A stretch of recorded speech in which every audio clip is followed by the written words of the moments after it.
So good day, I'm Sir Marvel. No, ito yung aparato mo. Small MPPT with battery and PV cable. No, gagawin natin. Then babalutin natin to. Then ship natin today. Okay.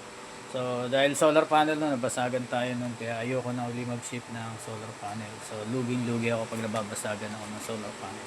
So ito, battery at saka PV wire. No? Meron tayo dyan. Gagawin kita 5 meters. No, ang yung gusto. Then ito, small MPPT. Yan.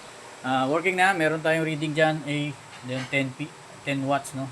So, battery reading, 13.1, then ampere harvest yan, then 11.1 ng watts ng harvest, no? So, nakatago kasi yung solar panel ko, ito, sa gilid for testing ko. Pero, kapag peak ang araw, no, ay umaabot yan ng 160 to 185 ang harvest ng isang 200 watts solar panel. Okay? So, low watt nito ay 11.5, no sir, 11.5, mawawala yung LED red, mawawala yung kuryente mo rito. Ibig sabihin low bat ka na, no, pag 11 na o 11.5 yung battery. Sa ngayon 13.1 hindi, no. Kaya naka-ilaw pa yung LED red. So yan, meron tayong electric fan.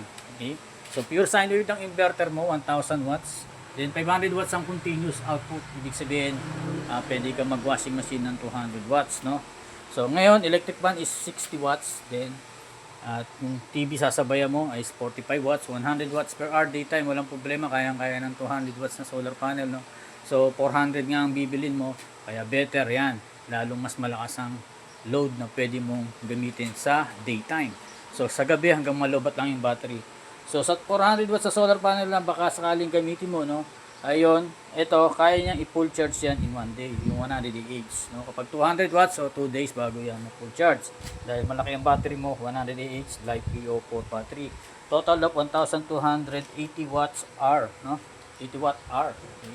BMS niya 100 ampere. Sabi sabihin, kaya niya mag-output ng 100 ampere, no? 12 volts. Ganun. So, ganoon lang naman yun. So, pwede mo chat or video call sa mga concern mo, sir, no? Then, pagpapatay mo aparato mo, no, unahin mo yung solar panel. Okay? So, para maiwasan yung masira yung MPPT mo, no? So, makikita may blower dito, hindi umiikot. So, automatic ho yan, umiikot kusa yan. Then, 0 ampere. Then, P is 0 na rin dahil patay yung solar panel. Then, inverter. Okay? So, patay na yung load natin, yan. Patay na yan. Then, yung battery, no? Okay, so pag dumating sa iyo aparato mo, yan, sabit mo sa wall, better, no? Then lagay mo lang yung battery, then yung wire ng PV wire na gagawin natin, then solar panel, aantayin mo na lang pag dumating na.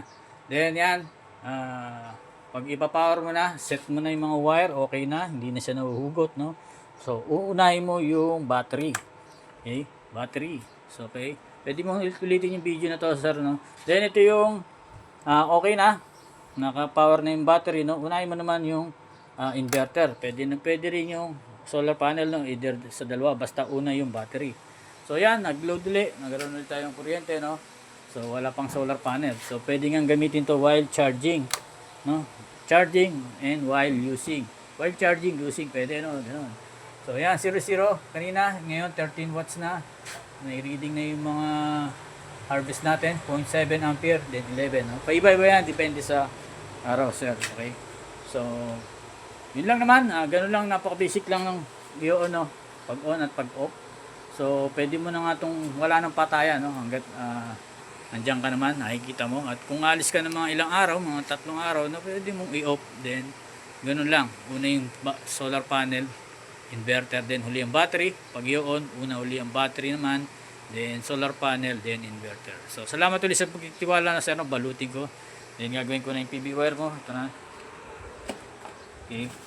So, lalagyan na lang natin ng MC4 para ready na sa solar panel mo. Salamat ulit sa pagtitiwala. God bless.